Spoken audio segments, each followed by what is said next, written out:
여호와는 나의 빛이요 나의 구원이시니 내가 누구를 두려워하리요. 여호와는 내 생명의 능력이시니 내가 누구를 무서워하리요. 나의 대적 나의 원수된 행악자가 내 살을 먹으려고 내게로 왔다가 실족하여 넘어졌도다. 군대가 나를 대적하여 진칠지라도 내 마음이 두렵지 아니하며 전쟁이 일어나 나를 치려 할지라도 내가 오히려 안연하리로다. 내가 여호와께 청하였던 한 가지 일 곧 그것을 구하리니 곧 나로 내 생전에 여호와의 집에 거하여 여호와의 아름다움을 앙망하며 그 전에서 사모하게 하실 것이라. 여호와께서 환난 날에 나를 그 초막 속에 비밀히 지키시고 그 장막 은밀한 곳에 나를 숨기시며 바위 위에 높이 두시리로다. 이제 내 머리가 나를 두른 내 원수의 위에 들리리니 내가 그 장막에서 즐거운 제사를 드리겠고 노래하여 여호와를 찬송하리로다. 아멘.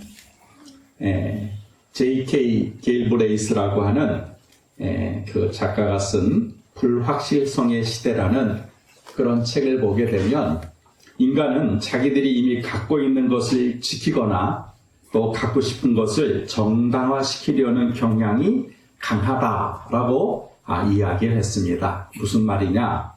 이미 자기가 가지고 있는 기득권을 지키기 위해서 모든 수단과 방법을 동원한다는 것입니다. 그러니까 빼앗기지 않으려고 하는 것, 또 안정된 것을 추구하려고 하는 그런 마음을 사람들은 가지고 있다는 것이죠. 미국 대통령 선거가 안개 속에 빠졌습니다.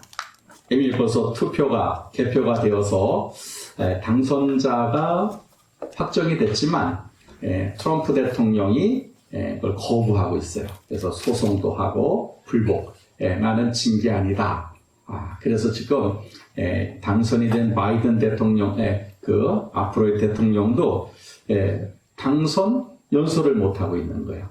왜냐하면 트럼프와 그 지지자들, 공화당의 지지자들이 거세게 지금 저항을 하고 있기 때문에 그렇습니다. 그러면 왜 투표는 이미 끝났는데 이러한 일들이 벌어지고 있느냐? 기득권자들 때문에 그런 거예요.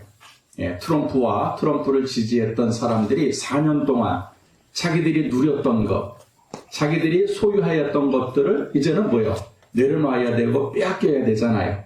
그러니까 두려운 거예요. 그리고 앞으로 미래가 어떻게 될지 모르는 거예요. 그러다 보게 되니까 지금 대통령 선거가 이제 혼란 속에 빠져 있다는 것입니다. 이처럼 우리가 사는 시대는 매우 불확실합니다. 정답이 없고 장담할 수 있는 것이 없습니다. 요즘에 주식 열풍이 일어나가지고 너도 나도 없이 주식에 투자를 했는데 한국 증시보다는 미국이나 유럽에까지 이제 돈을 투자를 했다는 것이죠. 그 돈을 벌었다는 사람을 저는 들어본 적이 없어요. 다 큰 돈을 갖다가 주식에 투자를 했는데 손해를 봤다는 거예요. 돈을 벌 줄 알고 투자를 했는데 손해를 보니까 얼마나 두렵고 얼마나 불안하겠습니까?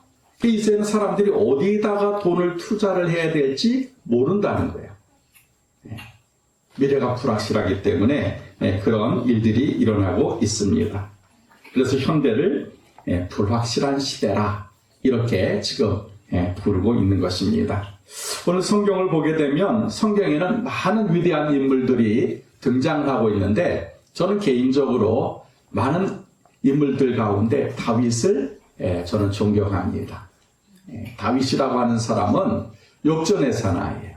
그리고 밑바닥에서부터 최고의 권력자에 이르고 또다시 구렁텅이로 떨어졌다가 다시 회복을 하고 그런 역전의 인물, 신앙의 역전의 인물이 다윗이라고 하는 사람입니다.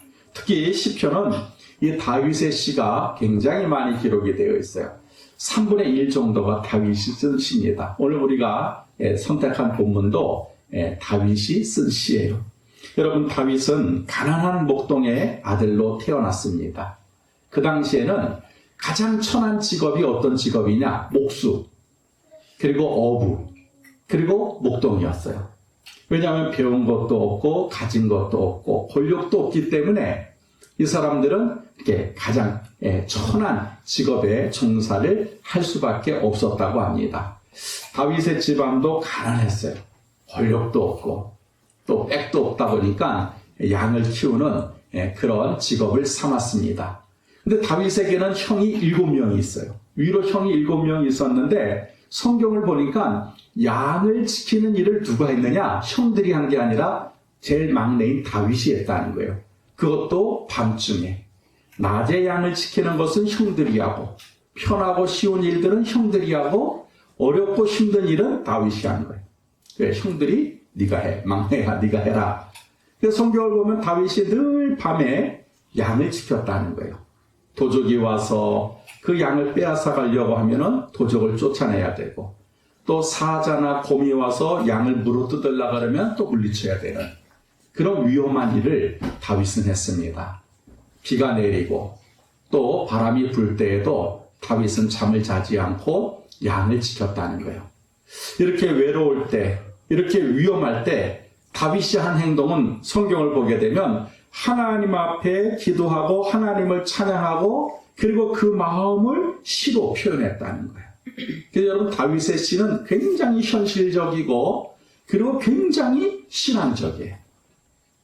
그러니까 다윗은 하나님을 의지하는 마음으로 그 믿음으로 자기에게 맡겨진 양 지키는 일을 잘 했다는 것입니다.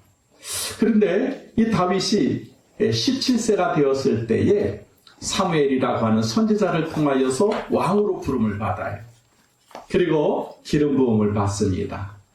그 다음서부터는 다윗이 또 고난에 쫓겨다니는 거예요. 사울 왕이 자기 아들 요나단이 왕이 되는 것이 아니라 뜬금없이 다윗이 왕이 되어야 된다 하는 그런 소문이 도니까 그때부터 칼을 가지고 창을 가지고 7년 동안 다윗을 죽이려고 쫓아다니는 거예요. 그래서 다윗은 7년 동안 광야를 헤맵니다. 간신히 왕이 되었어도 주변 국가와 늘 전쟁이 끊어지질 않았어요. 여러분 다윗의 인생을 보게 되면 항상 위험에 노출되어 있었고 적으로부터 공격당하는 그런 위치에 있었습니다. 이렇게 위험할 때, 또 죽음의 순간을 맞이할 때 다윗이 고백한 것이 오늘 시편 1편이에요. 여러분 다시 한번 보세요. 시편 1편을 한번 보니까 뭐라 그랬어요? 같이 한번 읽어보세요. 여호와는 나의 빛이요 나의 구원이시니 내가 누구를 두려워하리요. 여호와는 내 생명의 능력이시니 내가 누구를 무서워하리요. 이게 다윗의 고백이었어요. 어려울 때마다, 힘이 들 때마다, 죽음의 순간마다 여호와는 나의 힘이요 나의 능력이시니 나의 생명의 근원이시니 내가 누구를 두려워하고 내가 누구를 무서워하겠습니까? 나는 하나님을 신뢰합니다. 나는 하나님을 의지합니다. 아무도 도와주지 않는 캄캄한 밤에 누구 하나 손 내밀지 않는 동굴 속에서 다윗은 이와 같이 하나님을 향하여 자신의 신앙을 고백했다는 것입니다. 하나님이 나와 함께하고 계시기 때문에 아무것도 두렵지 않습니다. 이것이 다윗의 신앙이었습니다. 오늘 산 우리 성도들도 매우 불확실한 그런 시대를 살아가고 있습니다. 어디가 끝인지 모르게 아파트 값이 치솟고 있어요. 올해 저희 집도 이제 재계약을 했는데 갑자기 주인이 500만 원을 올려달라는 거예요. 일반 사람들이 500만 원이라고 하는 것은 뭐 그렇게 큰 돈이 아닐지 몰라도 우리는 불가능한 거예요. 주인이 500만 원 올려줘야 재계약을 하겠습니다. 그렇게 얘기를 하는 거예요. 근데 500만 원은 세 발의 피래요. 서울 강남이나 여의도나 이런 데는 갑자기 1년 만에 전세금을 3억, 4억을 올려달라고 주인이 요구한다는 거예요. 여러분 직장 생활해가지고 어떻게 1년에 3억을 벌고 4억을 벌겠습니까? 이건 서민으로서는 거의 불가능한 그런 일들이 있지요. 여러분 직장도 마찬가지입니다. 제 사촌 동생이 이제 연세대학교 경영학과를 나와가지고 두산에 입사를 했어요. 그래서 재무부에 이제 돈을 만지는 회계를 담당했는데 이제 올해 55세가 됐어요. 이번에 만났는데 형님 왜? 저 이제 명예퇴직, 정년퇴직하게 됐습니다. 벌써 그렇게 됐느냐?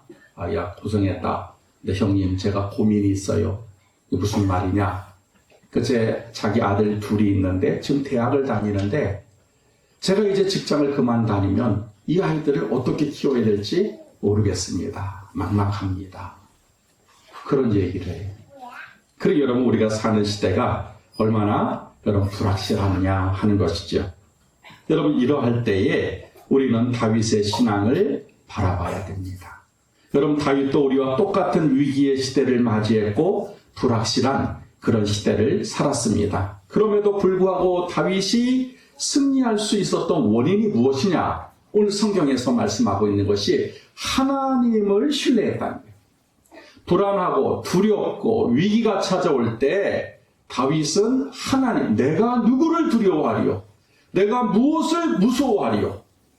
하나님은 내 생명의 근원이 되시고 하나님이 나를 도와주시는 분이신데 내가 왜 걱정해야 됩니까? 하면서 다윗은 하나님을 신뢰했고 하나님을 의지했다는 것입니다.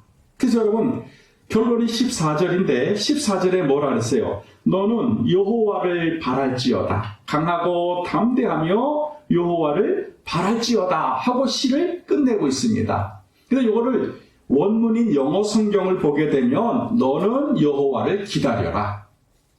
강하고 굳센 마음을 가지고 흔들리지 않는 마음을 가지고 하나님이 하실 때까지, 하나님이 도와주실 때까지, 하나님이 해결하실 때까지 너는 하나님을 기다려라.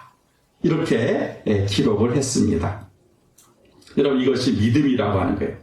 내가 하려고 하면 불안하고 불확실하지만 하나님을 바라보고 하나님을 기다리면 하나님이 하신다는 거예요. 그리고 하나님이 하시면 완전하다는 거예요. 또 하나님이 하시면 성공하고 승리하게 된다는 것입니다. 그래서 다윗의 신앙은 어려움이 오면 하나님을 바랐어요. 하나님이 도와주실 것을 기다렸다 한 것입니다. 그래서 여러분 하나님을 기다려야 됩니다. 어려우면 어려울수록 더 하나님을 기다려야 되고 힘이 들면 힘이 들수록 더 하나님을 바라봐야 됩니다. 그렇게 하면 분명히 하나님이 도와주신다는 거예요. 왜? 다윗은 경험했다는 거예요. 하나님을 기다렸더니 하나님이 해결해 주셨다는 거예요. 여러분 이렇게 하나님을 기다리는 신앙이 우리의 신앙이 되어져야 될 줄 믿습니다. 현존하고 있는 최고의 영성신학자라고 불리우는 리차드 포스터 교수가 쓴 기도라는 책에 보면 이런 글귀가 있어요. 하나님께 버림받은 것처럼 생각하는 사람들에게 한 가지 권하고 싶은 것이 있습니다. 그것은 하나님을 믿고 기다리라는 것입니다. 그렇게 책에 썼습니다. 여러분 하나님을 기다리는 것이 가장 효과적이고 가장 훌륭한 믿음이다. 리차드 포스터 교수의 고백입니다. 이게 다윗의 고백이었어요. 그러므로 여러분 우리도 이 불확실한 시대를 살아가고 위험과 위기를 맞이할 때 다윗처럼 하나님을 기다리고 하나님을 바라보는 그런 믿음이 되어져야 될 줄 믿습니다. 오늘 본문 4절을 보니까 다윗이 하나님께 가장 원하는 기도를 자기가 기록하고 있어요. 4절을 한번 보십시오. 4절에 내가 여호와께 청하였던 한 가지 일 곧 그것을 구하리니 곧 나로 내 생전에 여호와의 집에 거하여 여호와의 아름다움을 앙망하며 그 전에서 사모하게 하실 것이라 라고 기도하고 있어요. 자, 다윗이 하나님 앞에 유일하게 구하는 게 있다는 거예요.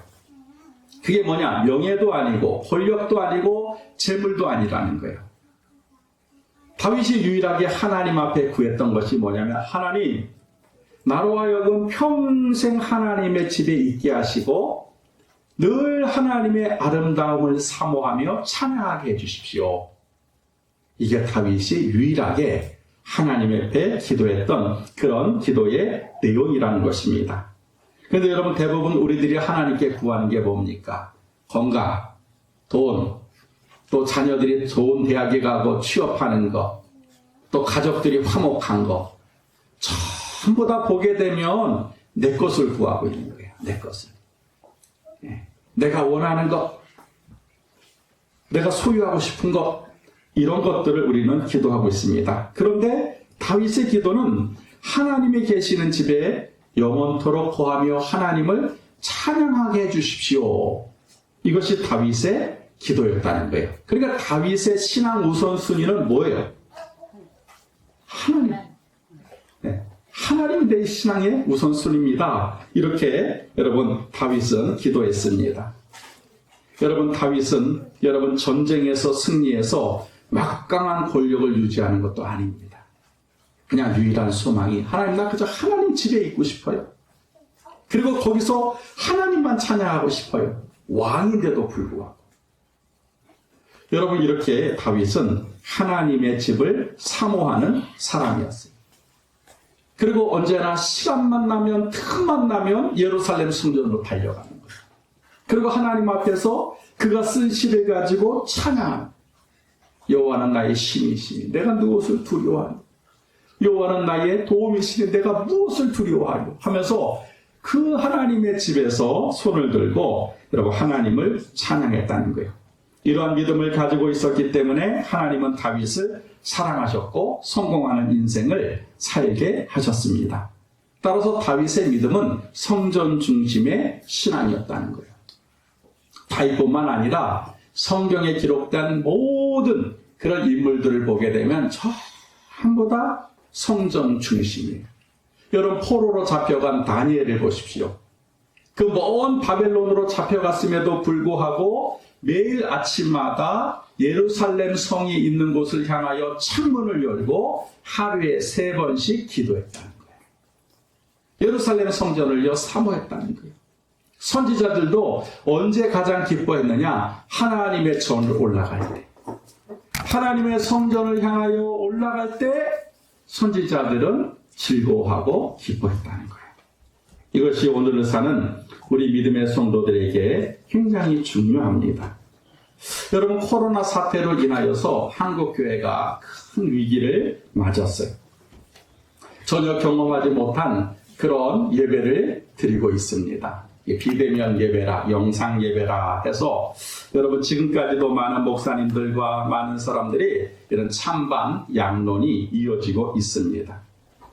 여러분 근데 보게 되면 이 영상 예배, 비대면 예배는요, 여러분 교회 중심의 예배가 아니잖아요. 각자가 자기가 있는 곳에서 TV나 스마트폰을 가지고 예배를 드리는 거예요. 그리고 얼마나 편합니까? 이제 채널을 선택할 수 있는 거예요. 이것도 볼 수 있고 저것도 들을 수 있고. 여러분 그러다 보게 되니까 편하다 보니까 설문조사를 했는데 앞으로 한국교회가 어떤 예배를 드리기를 원합니까? 그랬더니 70%가 우리는 영상예배, 비대면 예배를 드리기를 원합니다. 라고 대답을 했다는 거예요.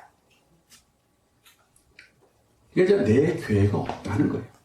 내가 소속된 교회, 내가 출석하는 교회가 없어도 자기네들은 신앙생활 할 수 있습니다.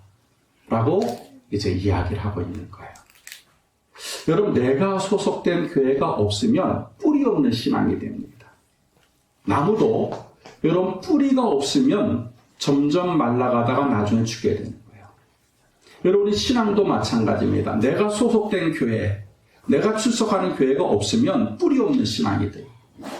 그러면 여러분 불신앙이 되고 나중에는 무신자가 될 수밖에 없는 것입니다. 이처럼 오늘날에는 교회를 사랑하는 마음이 사라지고 있어요. 교회를 그저 건물이나 이렇게 장소로 생각을 하게 됩니다. 근데 여러분 교회는 에클레시아라고 해서 하나님을 사랑하는 성도들이 모인 곳이 교회예요.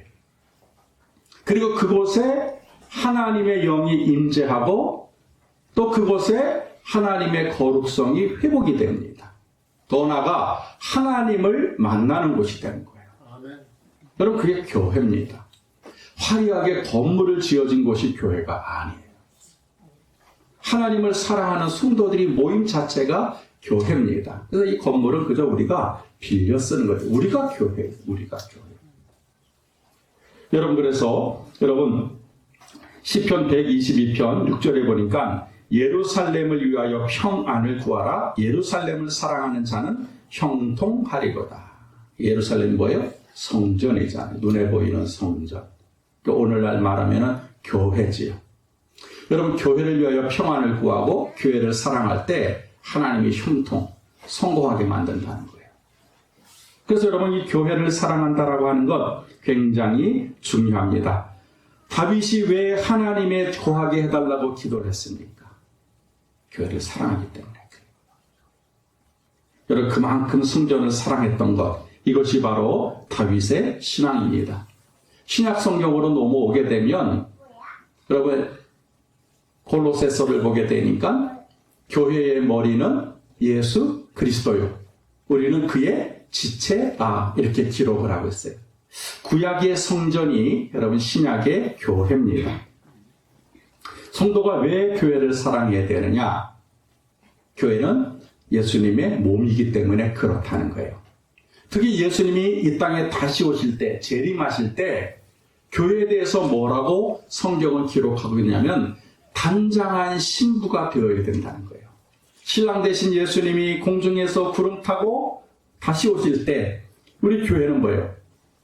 혼인잔치를 위하여 예쁘게 단장한 그런 신부가 되어서 그 신랑 되신 예수님을 맞이해야 된다라고 요한계시록에 기록하고 있습니다. 그래서 성도가 교회를 사랑하는 거예요. 여러분, 교회를 사랑하는 건 세 가지가 있습니다. 첫째가 뭐냐면 교회를 돌아보는 거. 여러분, 시간이 날 때마다 교회에 나와서 기도하는 거예요. 이게 교회를 돌아보는 거예요. 일주일 내내 교회를 왔다 갔다, 교회 주변을 왔다 갔다 하면서도 여러분, 교회에 들어오지 않는 것, 교회에 여러분 관심이 없는 거는 교회를 사랑하는 게 아니에요. 시장을 가다가 시간이 나면 교회 들어와야 됩니다. 그리고 하나님 앞에 기도합니다. 여러분, 그런 신앙이 돼요. 피곤하다, 힘든다, 바쁘다, 그냥 주일날 한번 삐끗 여러분 출석하는 게 그게 신앙이 아니라 그 교회 사랑하는 마음이 없다는 거예요. 교회를 돌아봐야 돼. 그리고 여러분, 교회를 지켜야 됩니다. 어떤 걸로? 기도로 지키는 거예요. 기도로. 그래서 와서 교회에서 기도하는 거예요. 여러분이 와서 교회에서 기도하면 여러분, 악한 영들이 교회에 활동을 하지 못하게 됩니다. 가끔 가다가 제가 집회를 위해서 여러 교회, 농촌교회나 또 삼각교회를 가보게 되면 어떤 교회는 기도하면 빛이 와요. 환하게 빛이 와요. 어떤 교회는 강단에서 불이 와요. 불이. 근데 어떤 교회는 딱 들어가면 냉랭하고 깜깜해요. 어두워요. 그게 뭐냐면 교회를 지키는 직분자가 없는 거예요.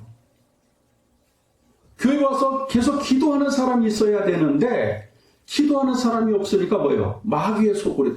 겉모습은 교회인데 그 속에는 뭐예요? 하나님의 영이 충만한 게 아니라 악한 영들이 활동하고 있는. 그 막 기도하면 뭐가 왔다 갔다 하는 거예요. 기도하는 사람, 교회를 지키는 사람이 없으면 그럼 그때부터는 교회가 아닙니다. 그러니까 교회를 사랑한다는 게 뭐예요? 하나님 앞에 나와서 기도하는 거예요. 그리고 여러분, 교회를 위해서 헌신해야 돼요. 교회가 유지될 수 있도록 여러분 성도들이 헌신해야 됩니다. 그게 필요해요. 교회가 지금 어떻게 돼가고 있는지, 교회 월세는 내고 있는지, 교회에 무슨 부족한 건 없는지 관심이 없다면 여러분 교회를 사랑하는 게 아니죠. 관심을 가져야 돼요. 지금 우리 교회는 어렵지 않나? 무슨 문제는 없지 않나? 내가 해야 될 일은 없지 않나? 헌신하는 마음이 있을 때 여러분, 그것이 바로 여러분 교회를 사랑한다는 것입니다. 기독교가 시작된 이스라엘이나 사도 바울이 선교했던 소아시아나 그리고 그리스 로마에 지금 교회가 없어요. 물론 천주교회가 있지만 그건 기독교가 아니죠. 유럽과 청교도들이 세운 미국, 여러분 교회가 점점 줄어들고 있다 그럽니다. 그럼 한국은 괜찮으냐? 아니요. 한국도 지금 교회가 계속해서 줄어들고 있는 그런 상태에 있다라고 합니다. 이렇게 교회가 사라지고 줄어드는 그 이유가 여러 가지가 있겠지만 가장 큰 원인이 뭐냐? 오늘날 성도들이 다윗과 같이 하나님의 집, 하나님의 전, 교회를 사랑하지 않는다는 거예요. 교회를 사랑하는 마음이 없다는 거예요. 그래서 교회가 나이트클럽으로 팔려가고 교회가 문을 닫고 그런 추세들이 지금 유럽과 미국을 통해서 한국까지 지금 이어져 오고 있다는 것입니다. 여러분, 다윗은 오늘 성경에 보니까는 나의 유일한 구하는 한 가지는 하나님의 집에 거하고서 하나님을 찬양하게 해주십시오. 교회를 사랑합니다 라고 다윗은 기도를 했습니다. 그래서 여러분, 우리 성도들은, 이 한국교회 성도들은 특별히 교회에 대한 사모하는 마음을 가지고 있어야 됩니다. 다시 교회가 부흥하고 성장하는 일에 여러분, 우리가 방관하고 무관심한 것이 아니라 성도들이 앞장서야 된다는 거예요. 교회를 사랑하는 사람들이 앞장설 때 여러분, 하나님의 교회는 든든히 세워져 간다는 사실입니다. 여러분, 다윗이 6절에 이렇게 기도했어요. 이제 내 머리가 나를 두른 데 원수 위에 들리리니 내가 그 장막에서 즐거운 제사를 드리겠고 노래하여 여호와를 찬송하리로다 라고 노래를 했어요. 원수들이 나를 둘러싸도 내가 교회를 사랑하니까 하나님이 그들을 다 물리쳐 주시더라는 거예요. 다 격파시켜 주시더라는 거예요. 그래서 나는 하나님은 날마다 찬양합니다 라고 다윗이 고백하고 있습니다. 사랑하는 성도 여러분, 다윗은 불확실한 시대에 하나님을 의지했습니다. 그리고 하나님의 집을 사모했습니다. 여러분, 이러한 다윗의 신앙은 하나님의 축복을 받았고 유다 왕국을 이루어 됐다는 것입니다. 그래서 하나님을 사랑하고 하나님의 집인 교회를 사랑하는 믿음을 우리는 가지고 있어야 될 줄 믿습니다. 지난주에 제가 이제 밖에 볼 일이 있어서 볼 일을 보고 집에 들어오니까 우리 사모님이 들어오자마자 여보 막 불러요. 그래서 왜? 기가 막힌 일이 있다. 그게 뭐냐? 이제 교회도 쌀이 떨어지고 사택도 쌀이 떨어져가지고 마트에다가 이제 쌀과 계란을 주문해서 배달해달라고 기다리고 있는데 전화가 들어오더라는 거예요. 근데 요새는 여러분 스팸이나 스미싱이 얼마나 많아요. 모르는 전화니까. 사모님이 무시하고 안 받았대요. 근데 계속 같은 번호로 전화가 들어오더라는 거예요. 사모님이 이상하다. 그래서 전화를 받으니까는 여보세요? 한마음께 사모님이시죠? 그러더라는 거예요. 그래서 우리 사모님이 예 그런데요. 사모님 저예요. 저 김재순 권사예요. 제가 지금 교회에다가 쌀을 사가지고 보냈는데 주소가 혹시 맞는지 몰라가지고 확인하려고 전화를 했어요. 결국은 이제 교회 앞으로 권사님도 오고 사모님도 만나가지고 이제 이게 쌀을 계란을 또 받게 됐다는 거예요. 근데 여러분, 김재순 권사님이 누구시냐?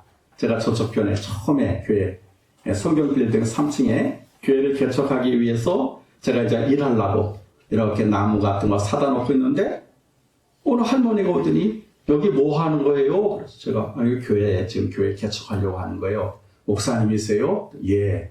아이고 목사님이 직접 이렇게 인테리어를 하세요? 그래서 예 그래요.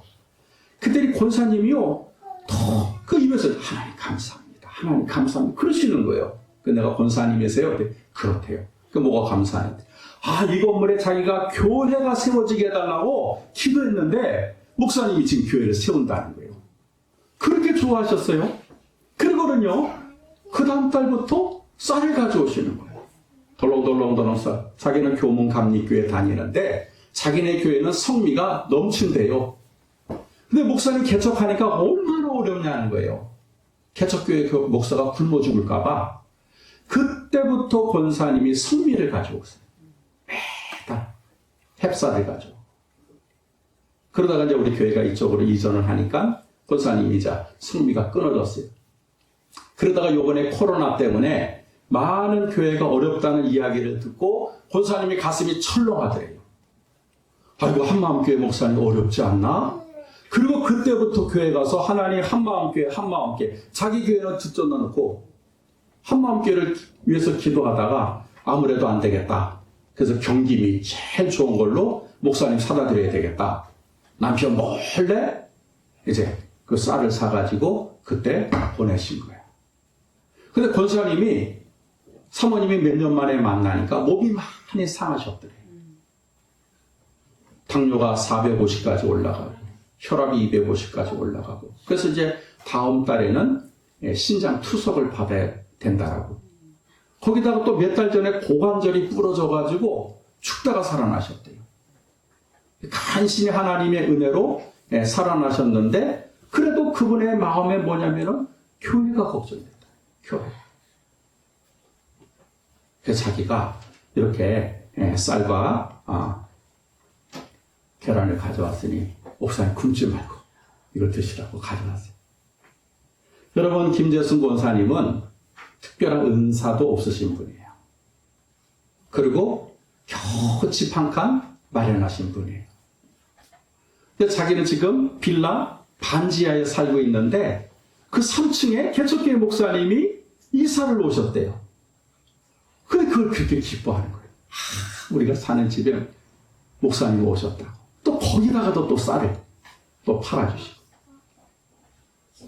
제가 그 얘기를 들으면서 야, 이렇게 지금도 교회를 사랑하고 주의 종을 걱정하는 그런 신자가 있구나, 성도가 있구나. 그래서 제가 참 감동을 받았어요. 그래서 사모님이 목사님 보니까 눈에 다크서클이 이렇게 짙고 보니까 얼마 못 가실 것 같으니까 목사님 가셔서 기도 한번 해주셨으면 좋겠어요.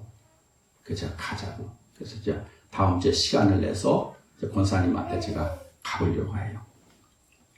여러분, 지금도 많은 교회가 어려움의 목회를 하는 목사님들이 얼마나 많이 있는지 몰라요. 교회가 하루에도 수십 곳이 문을 닫고 있다고 합니다. 이게 지금 우리가 살고 있는 이 시대의 현상이라는 거예요. 여러분, 그런데 오늘 성경에 있는 것처럼 다윗과 같은 신앙을 가지고 하나님을 의지하고 하나님의 집을 사모하는, 사랑하는 성도들이 있으면 여러분, 이 땅의 교회는 영원토록 세워지게 될 줄 믿습니다. 다윗과 같은 신앙만 가진다면, 하나님의 집인 교회를 사랑하는 성도만 있다면 여러분, 교회는 절대로 문 닫지를 않아요. 저는 우리 청년들에게, 또 우리 이제 결혼한 40대에게 제가 이런 부탁도 하고 지금도 그런 마음을 가지고 있습니다. 지금 우리 소은이 또 리안이가 태어나서 이렇게 자라나고 있는데 제가 그런 당부를 해요. 너희들이 신앙생활하는 것도 중요하지만 이 아이들도 커서는 나는 계속해서 이 교회를 지키는 그런 성도들로 자라났으면 좋겠다. 여러분, 그게 교회가 되지 않겠습니까? 세워졌다가 필요에 따라서 없어지고 이전하고 옮기는 교회보다 아버지가 다녔던 교회에 내가 다니고 할아버지 할머니가 출석했던 교회에 내가 다니고 여러분, 그런 교회가 진짜 교회가 되지 않겠습니까? 비록 작은 삼각 건물이고 숫자는 작다 할지라도 여러분, 우리 한 사람 한 사람이 정말 하나님을 신뢰하고 하나님의 교회를 사랑한다면 저는 우리 한마음교회가 주님 오시는 그날까지 이 땅에 세워져 있을 것이라고 저는 믿습니다. 아멘. 요한복음 여러분 12장 24절에 보니까 예수님이 내가 진실로 진실로 너희에게 이르노니 한 알의 밀이 땅에 떨어져 죽지 아니하면 한 알 그대로 있고 죽으면 많은 열매를 맺느니라 라고 말씀하셨어요. 김 집사님이 했으면 좋겠다, 이 집사님이 했으면 좋겠다가 아니라는 거예요. 내가 먼저 떨어져 죽는 거. 내가 먼저 하나님을 신뢰하고 내가 먼저 하나님의 교회를 사랑하는 마음, 그 믿음만 있다면 많은 열매를 맺게 된다는 말씀입니다. 그러므로 오늘 우리가 다음 주 이제 추수감사절을 맞이하게 되는데 여러분, 다윗과 같이 이 불확실한 시대에서도 하나님을 신뢰하십시오. 그리고 하나님이 세우신 교회를 사랑하십시오. 그러면 하나님이 다윗에게 베풀어 줬던 축복을 저와 여러분에게도 동일하게 베풀어 주실 줄 믿습니다. 아멘. 기도하겠습니다. 하나님